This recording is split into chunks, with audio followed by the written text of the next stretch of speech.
Assalamualaikum warahmatullahi wabarakatuh. Halo teman-teman. Jadi kami berempat di sini akan membahas tentang kepailitan dan berakhirnya perseroan terbatas. Dan tujuan pembuatan video ini adalah sebagai pemenuhan video tugas kelompok dari mata kuliah hukum perseroan. Sebagai awalan, perkenalkan anggota kelompok kami.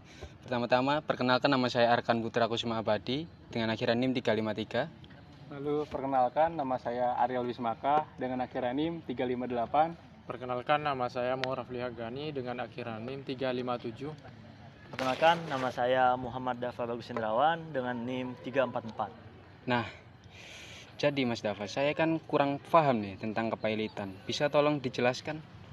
Nah, pailit atau kepailitan sendiri merupakan suatu kondisi di mana perusahaan atau badan usaha itu memiliki hutang, namun perusahaan ini tidak dapat atau tidak bisa membayar secara tepat waktu. Atau juga ada kondisi di mana jumlah hutang itu melebihi harta kekayaan dari perusahaan itu sendiri. Maka itu bisa dikatakan sebagai pailit.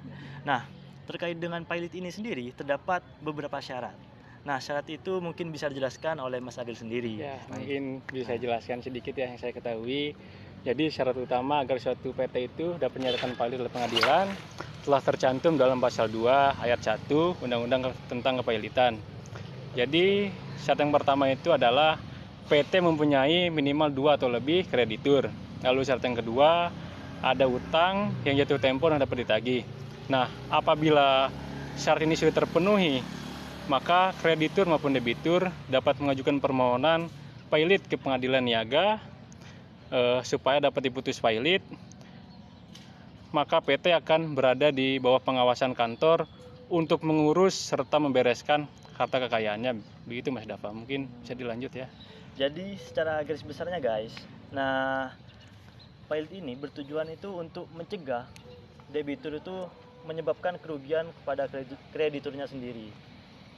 Nah, terkait dengan proses pailit sendiri akan dijelaskan oleh rekan saya yaitu Mas Rafli. Ya. Baik Mas Dafa.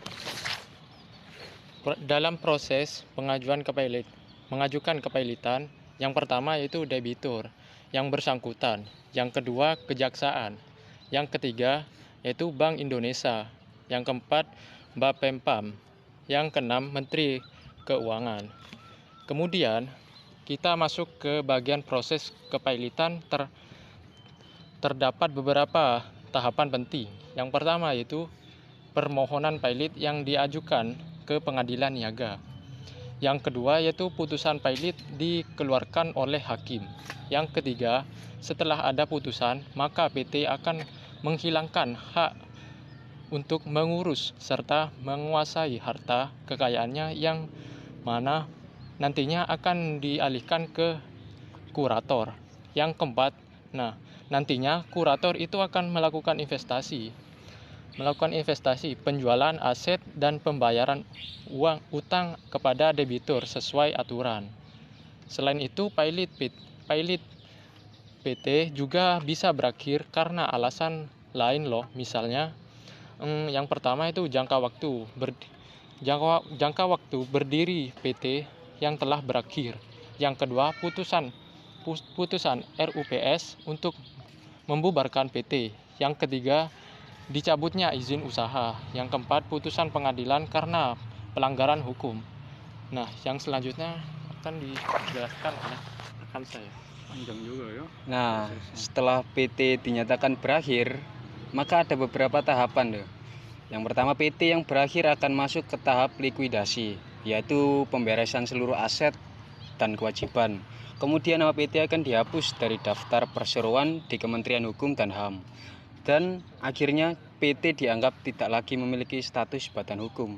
Jadi kesimpulannya, meskipun PT merupakan badan hukum, status PT juga dapat berakhir apabila tidak mampu menjalankan kewajibannya ataupun melanggar aturan. Baik, sekian dari kelompok kami. Assalamualaikum warahmatullahi wabarakatuh. Dadah. See you. See you guys. Jangan lupa